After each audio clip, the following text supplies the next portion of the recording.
இவ்வனைத்து அமாவாசை, குருவார, சுக்கரவார காப்பு கட்டி எலுமிச்சி மலம் பலி கொடுத்து அவல், பொறி, கடலை, தேன், வெற்றிலை பாக்கு படையல் வைத்து வேறறாமல் வெட்டி தாயத்தில் அடைத்து பூஜல் வைத்து கட்டி கொண்டால் சகல பூத பிரேத பேய் பிசாசுகளும் உடனடியாக விளங்கிடும். எப்போவுமே பார்த்தோன்னா இந்த பேய் பிடிச்சிங்க இருக்கிறாங்கல்ல, அவங்கெல்லாம் பார்த்தோன்னா நீங்கள் இந்த தாயத்தை போட்டு இந்த 3 பேரும் வடக்கு போடுவார் சிறுசாக எடுத்துங்க. சிறுசாக எடுத்து அந்த இப்போ கொடுத்த மாதிரி அது சக்கரத்து சின்னதாக தாயத்துக்குள்ளே எழுதி அதில் இந்த அகோர மை இதுக்கு முன்ன பண்ண பாரு அகோர மையை தடவித்து இந்த 3 பேரும் சுருட்டி தாயத்துக்குள்ளே போட்டு அதுக்குள்ளே கொங்கரவை விபீதி ரவை போட்டு முடிஞ்சால் பாதரசம் போட்டுங்க. பாதரசம் போட்டு மந்திரத்தை ஜபிச்சு கொடுத்தா எவ்வளோ பெரிய பேய் பிசாசும் கெட்ட வராது. ஆனால் பாதரசம் போட்டால் இடுப்பில் கட்டணும், தாலி கையில் கட்டினாங்கன்னா தங்கம் போயிடும். புரியுதுங்களா? அது கொஞ்சம் உஷாராக பார்த்து செயல்படுத்துங்க. நிறைய பேர் தங்கம் என்ன தெரியுமா, தங்கமே ஒரு கலர் திரும்பிடும், அப்புறம் எதோ ஆயிடுச்சுன்னு பயந்துருவாங்க. அதனால் பாருங்கள், இடுப்பில் கட்டுறதுன்னா நீங்கள் பாதரசம் போட்டுங்க. இடுப்பில் கட்ட மாட்டேன், தங்கத்தில் தாலியில் கட்டிக்கிறேன்னா பாதரசம் போடாதுங்க. இதை பண்ணி நீங்கள் அந்த மை வச்சு உரு கொடுத்து பேய் பிடிச்சவங்க எப்படியாப்பட்ட பேய் பிடிச்சி ஓடுறேன் பாருங்கள், அவங்களுக்கெல்லாம் இந்த தாயத்தை போட்டங்கன்னா எவ்வளோ பெரிய பேய் இருந்தாலும் ஓடி போகிறோம், அலறடிச்சு ஓடி போகிறோம். அந்த பேயை நம்ம என்ன பண்ணுவோம், பேய் கத்தும் பபாரம். நம்ம அந்த உச்சிந்தலையில் முடி எடுத்து எட்டுன்னு போய் நம்ம என்ன பண்ணுறோம், வேப்ப மரம், இது வேப்ப மரம், இது புளிய மரம் ஸ்தம்பனம் பண்ணுற மூலிகை. அங்கே போய் ஸ்தம்பித்துருங்க நாமளே கூட. அதனால தான் அங்கே மூச்சு அவ்வளோ வராது. அதனால் ஸ்தம்பனம் அந்த இடத்துல ஸ்தம்பிக்கும். அப்போ அந்த ஆத்மா போன உடனே அந்த இதில் அடிக்கும்போது அதை விட்டு வெளியே வராது. ஸ்தம்பனம் பண்ணிக்க அதே இயற்கையே சக்தி. அதுக்கும் ஆணி வச்சு அடிச்சிங்கன்னா திரும்பி வராது அந்த முடியை. அந்த மாதிரி பண்ணலாம். நீங்கள் புளிய மரத்தில் தான் அடிக்கணும், அதுதான் ரொம்ப சிறப்பு. அப்படி இல்லைன்னா எங்கன்னா ஏறி போய் கிணத்துல பாட்டிலில் போட்டு விட்டாங்கன்னா ஒரு கொஞ்ச நாள் வராது. அந்த பாட்டில் ஓட்ட ஆச்சுன்னா வெளியே வந்துடும். அந்த கட்டு மந்திரம் சொல்லி பாட்டிலுக்குள்ளே விபூதி போட்டு அது உள்ளே போட்டு அடைச்சி தண்ணியில் போட்டுன்னா ரொம்ப நாளைக்கு வராது. அப்படியும் பண்ணலாம். இல்லை ஏதாவது ஒன்று பண்ணிங்க. அடுத்து பார்த்தோன்னா இதுக்கும் மந்திரம் என்ன மந்திரம் தெரியுமா? அதே மந்திரம் தான், கணபதி மந்திரம், காளி மந்திரம். அந்த மந்திரத்தை சுவாகாக்கு முன்னே என்ன சொல்கிறேங்க, சகல பூத பிரேத பேய் பிசாசுகளும் உச்சடைய நாசிய சகல பூத பிரேத பேய் பிசாசுகளும் மொத்தமாக சொல்லிட்டு அது எதனால் 30 ஓடி போயிடல. நமக்கு சிலதெல்லாம் கணிக்க முடியாது. அது பூதமாக இருந்தாலும் சரி, பேய் இருந்தாலும் பிசாசு இருந்தாலும் எதாக இருந்தாலும் சரி, பொதுவாக சகல பூத பிரேத பேய் பிசாசுகளும் உச்சடைய நாசிய ஸ்வாகா போட்டு தள்ளுங்க, ஓடி போயிடும். எவ்வளோ பெரிய பேயும் விட்டு ஓடி போயிடும். அதுக்கப்புறம் பேய் வராது. அப்படி ஏதாவது இருந்தால் திரும்பி நீங்கள் என்ன பண்ணுற, வீட்டு கட்டு போட்டு அந்த குடியை போதீங்க, குலதெய்வம் வசியம் பண்ணுங்க, காளி எந்திரம் போட்டு அந்த வீட்டில் வைங்க. இந்த மாதிரி ஏதாவது ஒன்று பண்ணுங்க. வெறும் தாயத்தை மட்டும் போட்டால் உங்களை மதிக்க மாட்டாங்க. அது ஒவ்வொன்றும் பேய் என்ன பண்ண வேலை காட்டும், திரும்பி வந்துடும் வீட்டுக்கு. அதுக்கு தான் வீட்டுக்கும் பந்தாபஸ் போடுங்க. அப்படி போட்டீங்கன்னா எப்பத்துக்கும் வராது. புரியுதுங்களா? அந்த மாதிரி பண்ணிங்க. அடுத்து பக்கம் 15 இந்த சுளுக்கு மந்திரம். நிறைய பேருக்கு சுளுக்கு பிடிச்சிட்டு நிறைய கஷ்டப்படுவாங்க. நான்லாம் உண்மையிலே இது ரொம்ப அதிசயம். நான் இதை ட்ரை பண்ணேன் ஃபஸ்ட்டில். இதெல்லாம் உண்மையாக இருக்குமா ஆன்ட்டு என்னன்னா சொல்லுங்க. ஒருத்தர் ரொம்ப பருகுலேருந்து வண்டி ஓட்ட ரொம்ப சுளுக்கு பிடிச்சின்னு இருந்துச்சு. வந்தார், என் ஃப்ரெண்டு தான் அவர். சரி வாப்பா நான் பண்ணுறேன்னு வந்துட்டு என்ன பண்ணேன், நம்ம நெல் இது இல்லை அரிவா மாதிரி முள்ளாக வருமே, அது கடையில் வாங்கி வச்சுங்க ஒன்று.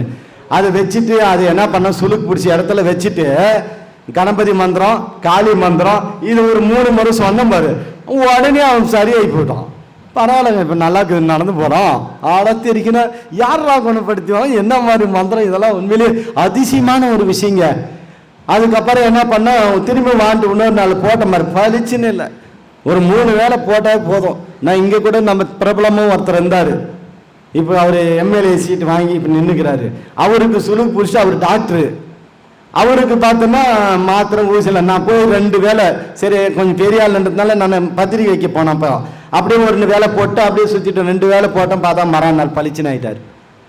அவ்வளோ பெரிய விஷயம் இதில், அவ்வளோ ஒரு விஷயம் இருக்குது. சுளுக்குக்கு இடத்த இது மந்திரம். நீங்கள் இன்னொன்று பார்த்தோன்னா சுளுக்கு ஆண்களை போகிறது பெரிய விஷயம். ஆனால் பெண்களுக்கு எதனா சுளுக்கு பிடிச்சிருக்கு, நீங்கள் தேவையில்லாமல் அறிவம்மனை அங்கங்கே வச்சு அடிவாங்க. அதுங்க இப்போ சொல்லிட்டேன், எல்லாம் உதைப்பாங்க. அவங்க அப்பா அவங்க அம்மாவை கூட்டிகிட்டு உக்காரி வச்சு அப்புறம் பண்ணுங்க. ஏன்னா துணி மேலே வச்ச வேலை செய்யாது, தோல் மேலே வைக்கணும். எங்கன்னா பட்டும் படாத இடத்துல இருந்தால் தப்பாயிரும் இல்லையா? அப்பாவோ ஒரு அம்மாவோ பக்கத்தில் உட்கார வச்சு, அம்மா இப்படி தான் செய்யணும், இது முறையோ, நான் வந்து புள்ளியே நினைக்கிறேன் தங்கச்சியை நினைக்கிறேன்னு சொல்லி வச்சு மந்திரம் போடுங்க. புரியுதுங்களா? ஏன்னா இதெல்லாம் நிறைய பிரச்சனை வரும். அப்புறம் நீங்கள் மாட்டின்னு உதவ வாங்கக்கூடாது. இப்போ சொல்லிட்டேன். அந்த மாதிரி முக்கியமான ஒரு விஷயத்த பேரண்ட்ஸுங்களை வச்சு இந்த சுளுக்கு மந்திரத்தை போட்டு பாருங்கள். கண்டிப்பாக உங்களுக்கு பேர் புகழ் இருக்கும். அதே மாதிரி 4 பேர் உங்களை மதிக்குவாங்க. பாடுறா சுளுக்குக்கு மந்திரம் போடுறாருன்னு பேர் வந்துடும். அவ்வளோ ஃபேமஸ் ஆகிடலாம் இதில் கூட. அந்த மாதிரி பண்ணிட்டு வாங்க. கண்டிப்பாக உடனடியாக சுளுக்கும். அப்படி அந்த சுளுக்கு மந்திரத்துக்கு அப்படி முடிச்சுட்டு என்ன பண்ணுறாங்கன்னா, இதை வந்து இந்த சக்கரத்தை வரைஞ்சிங்க. இந்த சக்கரத்தை வரைஞ்சிட்டு நீங்கள் என்ன பண்ணுறாங்கன்னா, இதில் வந்து 2 மந்திரம் இருக்குது. அந்த 2 மந்திரத்தில் ஏதாவது ஒரு மந்திரத்தை யூஸ் பண்ணிக்கலாம். இந்த 2 மந்திரத்தில் ஏதாவது ஒரு மந்திரத்தை வந்து நீங்கள் என்ன பண்ணுறாங்க யூஸ் பண்ணிக்கலாம். இந்த கீழே இருக்கிற மந்திரத்தை ஓம் பூமி உருள, பூமாதேவி உருள, சங்கு உருள, சக்கரம் உருள, சூளம் உருள, சுடுகாட்டில் இருக்கும் பேய் உருள, ஏரிக்கரை மேல் இருக்கும் நாச்சியார் உருள, சுளுக்கு திரண்டோடி வா எதிர் சுளுக்கு, ஈஸ்வரனாய் இறக்கு, பக்க சுளுக்கு, பார்வதியான இறக்கு, சுவாகா. நான் இதுக்கும் எனக்கு மந்திரம் நான் பார்த்து மொல்லதான் படித்தேன், வச்சுட்டு பளிச்சுன்னு ஆகி போச்சு. அதுக்கப்புறம் எங்கள் ஏரியாவில் பார்த்தோன்னா சுளுக்கு மந்திரம்லாம் போகிறான்னு நிறைய வர ஆரம்பிச்சிட்டாங்க. இதுக்கெல்லாம் பூஜைலாம் எதுவும் பண்ண தேவையில்லை. நீ அறிவை வச்சு போட்டாவே போதும். வேணா இந்த தாயத்து மட்டும் ஒன்று போட்டு கொடுத்துருங்க. அப்போ தான் உங்களுக்கு எதனா தருவாங்க. புரியுதுங்களா? இல்லைன்னா சும்மா ஹோல்சேலில் போயிடும். அதனால ஏதாவது ஒரு காசு வாங்கிக்கோங்க. வேறு என்ன பண்ணுறது? அவங்க எவ்வளோ ஊசி போடுறாங்க, மாத்திரை போடுறாங்க, அதெல்லாம் சரி பண்ணாமல் நம்ம பண்ணும்போது ஒரு காணிக்கைன்னு ஒன்று வாங்கிக்கிங்க, தப்பு இல்லை. அந்த மாதிரி நீங்கள் பண்ணீங்கன்னா எப்படியாப்பட்ட சுளுக்கும் தூள் தூளாக்கி ஓடி போயிடும். உனக்கு நல்ல பேர் புகழ் கிடைத்துவிடும். இதை பயன்படுத்துங்க. அடுத்து வந்து பார்த்தோன்னா, கீழே வந்து பார்த்தோன்னா, எப்படியாப்பட்ட கொடிய நோய்களும், நோய் நிறைய பேர் நோய் இருக்குது, அந்த நோய் இருக்குது, சர்க்கரை நோய் இருக்குது, பிபி இருக்குது, சுகர் இருக்குது, ஏதானா கேட்டோம். அதை வந்து நீங்கள் என்ன பண்ணுறாங்கன்னா, இதை போட்டுட்டு கீழே வந்து இப்போ வந்து சர்க்கரை நோய்னா சர்க்கரை நோய் சகல பொதுவான சகல ரோகங்களும் உச்சாடன்னு போட்டுலாம். ஏதாவது ஒரே வியாதினா சர்க்கரை வியாதி, உச்சாடையா, பிபி, உச்சர அப்படி ஏதாவது ஒரு நோய், அல்சரு, இந்த மாதிரி ஏதாவது ஒன்று போட்டு. ஆனால் காத்து நிற்கணும், உடனேலாம் ஆகாது. நீங்கள் உடனே என்ன டக்குன்னு இதெல்லாம் முடியாது. ஏன்னா அதுக்கு உண்டான பிரார்த்தத்தை உருவாக்கும். இதை போட்டுட்டு மந்திரம் ஜெயிச்சு அவங்களுக்கு கொடுத்துட்டிங்கன்னா கண்டிப்பாக இதாகும். நானெல்லாம் ஒரு நேரம் இந்த இதுக்கு பயன்படுத்தி பார்த்துருக்கிறேன். இதெல்லாம் இதுக்கும் வந்து பார்த்தோன்னா அந்த அகோர மையை பயன்படுத்திக்கலாம் இதெல்லாம். அடுத்து வந்து பார்த்தோன்னா இன்னொரு சக்கரம் இதில் மேலே எப்படி கிரிக்குன்னா, அதே மாதிரி இந்த சக்கரம் நீங்கள் கிரிக்கி அதே மாதிரி நோய்களை வேட்டுறதுக்கு போட்டுக்கலாம். புரியுதுங்களா? அந்த மாதிரி பண்ணிக்க. ஏன்னாவோ 3 மாதிரிக்குது, 2 மாதிரிக்குது, மாதிரிக்குது, அதே மாதிரி முறுக்குங்க. நீங்களும் ஏதோ முறுக்கு சுடுற மாதிரி இல்லை, முறுக்கு வைக்கிற மாதிரி சுட்டு நீங்கள் தாயத்தை போட்டு கொடுங்க. ஆனால் சரியாயிடும். ஆனால் இதில் கிற மாதிரி இருக்கணும், மாற்றி போட்டால் தப்பாயிடும். புரியுதுங்களா? இதில் எப்படி கரெக்டாக முறுக்கி விட்டுக்கிறாங்களோ அதே மாதிரி முறுக்குங்க. அடுத்து பில்லி சூனி செய்வின விலங்க யந்திரம். இந்த சின்ன சின்ன தாய்த்து அதுலேயும் போடலாம், இதுலேயும் போடலாம். சின்னதாக போட்டு தாய்த்து போடணுன்னா எண் எந்திரம்ன்றாங்க. இந்த எண் எந்திரத்தில் 43ன்னு ஒன்று இருக்குது, 50ன்னு இருக்குது. அதெல்லாம் என்னன்னே தெரியாது. நீங்களும் 50ன்னு போடுங்க, 43ன்னு போடுங்க, 2ன்னு போடுங்க. அதை போட்டுட்டு அந்த அகோர்மையை வச்சுட்டு முடிஞ்ச இது கூட எட்டி வேற போட்டு மந்திரத்தை சொல்லி எவ்வளோ பெரிய பில்லி சூனி ஏவுல இருந்தாலையும் அது கட்டினா ஓடி போயிடும். புரியுதுங்களா? இதெல்லாம் ரொம்ப ஈஸியான வேலை. இதெல்லாம் ஈஸியாக பண்ணிங்க. அடுத்து வந்து பார்த்தோன்னா, ஆடாத பேய்களும் ஆடன் செய்ய, பக்கம் 17. ஒவ்வொன்றும் வேலை காமிச்சுனே இருக்குது, ஆட மாட்டேது போடா. இது கூட ஒரு இடம் இல்லை. என்னடா பண்ணுறதுன்னா, இது என்ன பண்ணுறதுன்னா, இந்த சக்கரத்தை வந்து கீழே பூமியில் பச்சரிசியில் போட்டுங்க. பச்சரிசியில் போட்டு நல்லா டெக்கரேஷன் பச்சை போட்டு, இந்த காலத்தில் தான் நிறைய மந்திரம் வந்து டெக்கரேஷன் போட்டு நல்லா ஜாம்னு காட்டுறாங்க பேர். அந்த மாதிரி நீங்களும் என்ன பண்ணுங்க, போட்டு கீழே போட்டு நல்லா வரிஞ்சு எலுமிச்சை மலம் 4 மூலம் தீபம் வைங்க, திருநீர் கட்டி வைங்க, தேங்காய் வைங்க, முட்டை வைங்க, எல்லாத்தையும் வச்சுட்டு நல்லா விளக்க கொளுத்திட்டு நல்லா முன்ன ஊதுபத்தி கொளுத்து வாழைப்பழம் வெத்தலை பார்க்க வச்சுட்டு ஆடாத பேய்க்கிறவனை கூட்டிட்டு வந்த சக்கரத்தை மேலே உக்காந்துட்டு மந்திரத்தை சொன்னால் என்ன ஆகும் தெரியுமா? அதே ஆட ஆரம்பிக்கும். அப்புறம் பேர் கேட்டு ஊரு கேட்டு முடிய கட் பண்ணி எட்டுன்னு போய் அங்கே அடிச்சிடுங்க. முடிஞ்சு போச்சா? ஆடாத பேய்களாம் ஆட்டி வச்சு நம்ம எட்டுன்னு போய் அங்கே ஆட்டோம், புளியா மரத்தில் ஆட்டி அடைக்க போகிறோம். அவ்வளோதான், முடிஞ்சு போச்சு. அது அந்த சக்கரத்தை பார்த்து பயந்துரும். ஐயோ என்னை விடு, நான் ஓடுறேன்றோம். நீ என்னில் நான் ஒரு அதட்டு போடு. நீ கெஞ்சனா போகாது. நல்லா புரிஞ்சுங்க, பேயெல்லாம் நீ கெஞ்சனவும் செல்லம் கொடுத்தா போகாது. நான் ஒரு முறை என்ன ஆச்சுன்னா, நான் ரொம்ப வசியம் எனக்கு ரொம்ப பிடிக்கும். வெறித்தனமா ஒரு கொஞ்ச நாள் பயங்கரமான வசியத்தை முகத்துல ஏத்திட்டேன். மோகினி எச்சினி எல்லாம் ஏத்திட்டேன். இந்த பேய் வந்தா போகவே மாட்டுது. எல்லாம் என்ன பண்ணுதுன்னா தொட மேல கை வச்சு சிதிக்குது. போனவ அசைவே மாட்டுது. அடக்க என்னென்ன சிதிக்குதுங்க.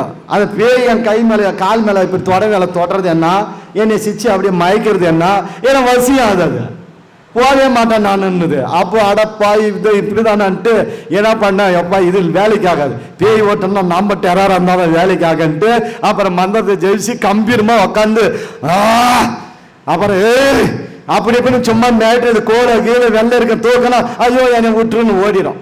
அந்த மாதிரி மிரட்டுனுங்கன்னா போயிடும். அந்த மாதிரி நீங்கள் பண்ணிங்க, கண்டிப்பாக எப்படியேப்பட்ட பேயும் ஓடி போயிடும். அந்த மாதிரி பண்ணிங்க. அடுத்து அதே போல் கீழே பாருங்கள், இந்த பில்லி சூனி ஏவல் செய்வேன ஈஸியான சக்கரம் இப்படி போட்டு இப்படி போட்டாலே அதுவும் ஒரு சக்கரம் தான். உங்களுக்கு ஈஸியாக இருக்கிறதுக்குன்னு இந்த சக்கரத்தையும் பயன்படுத்தலாம். சக்கரத்துங்களோ குடுவலையோ எந்திரத்திலையும் இதையும் பயன்படுத்தி இதுலையும் பயன்படுத்திக்கலாம். அடுத்து இந்த பிசாசுகளை கட்டுறது. ஒரு பேய் அட்டகாசம் பண்ணி இருக்குது, தாக்கு பிடிக்குமில்ல, கண்டா இது வந்து தொல்லை பண்ணினே இருக்குது, என்ன பண்ணாலே அர்த்தம் மாட்டுது வந்துனே இருக்குதுன்னா நீ என்ன பண்ணுறன்னா எட்டி இருக்குதுல்ல, எட்டி பலகை சின்னதாக கட் பண்ணிக்கங்க. அதில் கட் பண்ணிவிட்டு இந்த சக்கரத்தை எழுதிருங்க. கீழே கருத நான் எப்படி கிரிக்கிறேன்னா அதே மாதிரி கிருக்கு, கொஞ்சம் கூட மாற்றம் வரக்கூடாது. பேனால் கிரிக்கிட்டு அந்த பேயுடைய பேர் முடிஞ்ச போட்டா அந்த இது மேலே வச்சிரு. அந்த பேய் இல்லைன்னா அந்த பேய் ஏதோ ஒரு பேய் ராஜானாக்கா ராஜா ஸ்தம்பைய அந்த எழுதிக்கங்க. ஸ்தம்பைன்னு எழுதிட்டு என்ன பண்ணுறங்க, ஸ்தம்பன்னு எழுதி முடிச்சுட்டு இது என்ன பண்ணுறாங்கன்னா காளி மந்திரம் ஃபஸ்ட்டு கணபதி மந்திரம் ஜெபிச்சு அடுத்து காளி மந்திரத்தை சொல்லி ஓ நம்ம பதே மகிமாய் கிரிமம் மயம் கிளிம் ஜெரிமம் உச்சி சகாலிகாய் கும்பர் குருகுரு ராஜா ஆத்மா ஸ்தம்பைய கும்பத் ஸ்வாக போட்டு நீ மந்திரத்தை ஜெபிச்சு எண்ணு போய் மயானத்தில் போட்டு உள்ள பொச்சிட்டு அந்த கட்டு மந்திரத்தில் வச்சிருந்து பாரு விபதி சுற்றி விட்டு வந்துட்டோம், முடிஞ்சு போய் பேய் வராது எப்பத்துக்கும். இதெல்லாம் எப்படி பெரிய மந்திரவாதிங்க எல்லாம் ரகசியமா பண்ணி பெரிய ஆளை காட்டிக்குவாங்க. ஆனா உங்களுக்கு புஷ்ஷுன்னு சிம்பிளா சொல்லி கொடுத்துட்டேன்.